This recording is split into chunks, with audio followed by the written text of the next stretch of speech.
ವೀಕ್ಷಕರೇ, ಸ್ಯಾಂಡಲ್ವುಡ್ ನಲ್ಲಿ ನಟ ದರ್ಶನ್ ಅವರ ಸಹಾಯವನ್ನ ಪಡೆದು ಸಿನಿಮಾ ಇಂಡಸ್ಟ್ರಿಯಲ್ಲಿ ಮುಂದೆ ಬಂದು ಅಷ್ಟೇ ಅಲ್ಲ, ನಟ ದರ್ಶನ್ ಅವರಿಂದ ಸಾಕಷ್ಟು ಪ್ರಚಾರವನ್ನ ಗಿಟ್ಟಿಸಿಕೊಂಡು ಸ್ಟಾರ್ ಆಗಿರುವಂತಹ ಅದೆಷ್ಟೋ ನಟರುಗಳು ಈಗ ನಟ ದರ್ಶನ್ ಅವರಿಗೆ ಕಷ್ಟದ ಸಮಯ ಇರುವಾಗ ಆ ನಟರುಗಳು ನಟ ದರ್ಶನ್ ಅವರನ್ನ ಜೈಲಿಗೆ ನೋಡೋದಕ್ಕೆ ಕೂಡ ಬರ್ತಿಲ್ಲ. ಅಷ್ಟೇ ಯಾಕೆ, ಕೆಲ ಮಾಧ್ಯಮಗಳು ನಟ ದರ್ಶನ್ ಬಗ್ಗೆ ಪ್ರಶ್ನೆಯನ್ನ ಮಾಡಿದಾಗ ಈ so called D boss fans ನಟರುಗಳು ನಟ ದರ್ಶನ್ ಅವರ ಬಗ್ಗೆ ಮಾತಾಡೋಕೇನೆ ಹಿಂದೆ ಮುಂದೆ ನೋಡ್ತಾರೆ.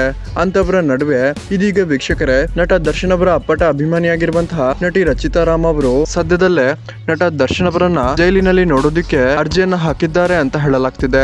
ಇದೇ ವಾರ ಶುಕ್ರವಾರ ಅಥವಾ ಶನಿವಾರ ನಟಿ ರಚಿತಾ ರಾಮ್ ನಟ ದರ್ಶನ್ ಅವರನ್ನ ಜೈಲಿನಲ್ಲಿ ಭೇಟಿ ಮಾಡೋದಿಕ್ಕೆ ಪರ್ಮಿಷನ್ ಅನ್ನ ಕೇಳಿದ್ದಾರೆ ಅನ್ನೋ ಸುದ್ದಿಗಳು ಕೆಲ ಮೂಲಗಳಿಂದ ಕೇಳಿ ಬರ್ತಿದ್ದು, ನಿಜವಾಗ್ಲೂ ರಚಿತಾ ರಾಮ್ ನಟ ಡಿ ಬಾಸ್ ದರ್ಶನ್ ಮಾಡಿದಂತಹ ಸಹಾಯವನ್ನ ಇವತ್ತಿನವರೆಗೂ ಮರೆದಿಲ್ಲ ಅಂತಾನೆ ಹೇಳ್ಬಹುದು. ಸೊ ವೀಕ್ಷಕರೇ, ಯಾರೆಲ್ಲ ರಚಿತಾ ರಾಮ್ ಮತ್ತು ನಟ ದರ್ಶನ್ ಫ್ಯಾನ್ಸ್ ಈ ವಿಡಿಯೋವನ್ನ ನೋಡ್ತಿದ್ದೀರಾ, ದಯವಿಟ್ಟು ಈ ವಿಡಿಯೋಗೊಂದು ಲೈಕ್ ಮಾಡಿ ಮತ್ತು ಜೈ ಡಿ ಬಾಸ್ ಅಂತ ಕಮೆಂಟ್ ಮಾಡಿ ತಿಳಿಸಿ.